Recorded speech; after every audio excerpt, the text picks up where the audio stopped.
नमस्कार, आपके साथ मैं रीना झा बालियान। बिहार की सियासत बेहद दिलचस्प है और बिहार में सरकार बन चुकी है, नई सरकार, एनडीए सरकार। एक बार फिर से मौका दिया है बिहार की जनता ने बीजेपी जेडीयू का हाथ मिलाना और एक साथ चुनावी मैदान में उतरना वाकई में फायदा दे गया है जेडीयू को भी और बीजेपी को भी। और अब देखिए, एक बार फिर से यहाँ नई सरकार के गठन को लेकर सारी प्लानिंग तैयार हो चुकी है। 20 तारीख को नई सरकार का गठन होगा। इसके लिए पटना का गांधी मैदान पूरी तरह से तैयार होता हुआ नजर आ रहा है। इसी के साथ आपको ये भी जानकारी दे दें कि अगर आप पटना से हैं या फिर आप कहीं और से पटना आ रहे हैं, खास तौर पर गांधी मैदान जाना चाहते हैं, तो अभी फिलहाल रुक जाइएगा, क्योंकि ताज़ा अपडेट ये है कि 17 से लेकर 20 तारीख तक आप गांधी मैदान नहीं जा सकते हैं। आम लोगों के लिए गांधी मैदान जो है वो बंद कर दिया गया है। आम लोगों के लिए गांधी मैदान में एंट्री नहीं है 17 से 20 तारीख तक, क्योंकि 20 तारीख को नई सरकार का गठन हो रहा है।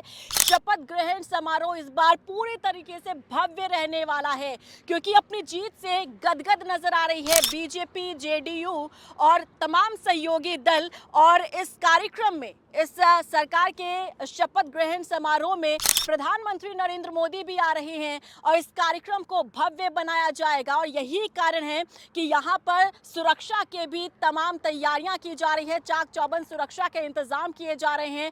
वीआईपी की एंट्री यहाँ पर रखी जाएगी और जो सुरक्षा से संबंधित लोग हैं उनकी एंट्री यहाँ पर रखी जाएगी। तमाम सियासी दल जो यहाँ पहुंचेंगे उनकी एंट्री रखी जा रही है। राज्य के सियासी दलों के साथ साथ तमाम बीजेपी शासित राज्य जितने भी हैं वहां के मुख्यमंत्री भी पटना के गांधी मैदान पहुंचेंगे और शपथ ग्रहण समारोह में शामिल होंगे। लेकिन आप याद रखिएगा, 17 से 20 तारीख तक आपके लिए पटना का गांधी मैदान बंद रहने वाला है, क्योंकि आम लोगों को यहां पर एंट्री नहीं दी जाएगी। अब सभी के जहन में सवाल यह है कि शपथ ग्रहण समारोह होगा, यहां विधायक, तमाम विधायक जो है वो शपथ ग्रहण करेंगे, तो क्या इसी के साथ मंत्रियों का भी ऐलान कर दिया जाएगा? सरकार का गठन हो रहा है तो जाहिर तौर पर मंत्री भी शपथ लेंगे। लेकिन इंटरेस्टिंग बात यह है और सस्पेंस यहाँ क्रिएट किया जा रहा है कि आखिर वो कौन कौन से चेहरे होंगे जो बिहार सरकार में, बिहार कैबिनेट में जगह इन्हें मिलने वाली है।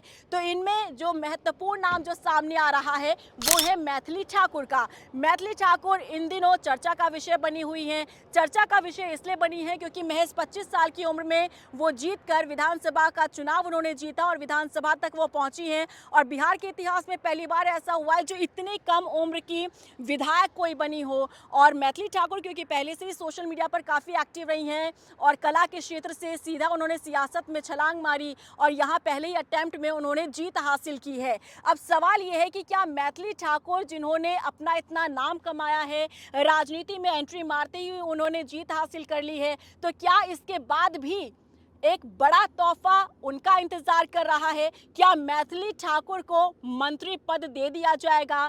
क्या मैथिली ठाकुर अपने जिले की, दरभंगा की प्रतिनिधित्व करती हुई नजर आएंगी? ये देखना वाकई दिलचस्प होगा, क्योंकि अभी फिलहाल सभी पत्ते नहीं खोले गए हैं। हाँ, अगर फॉर्मूले की बात करें तो देखिए यहाँ पर फॉर्मूला तय कर लिया गया है। कहा यह जा रहा है कि 6-6 का फॉर्मूला तय किया गया है। 6-6 यानी 6 विधायकों पर एक मंत्री।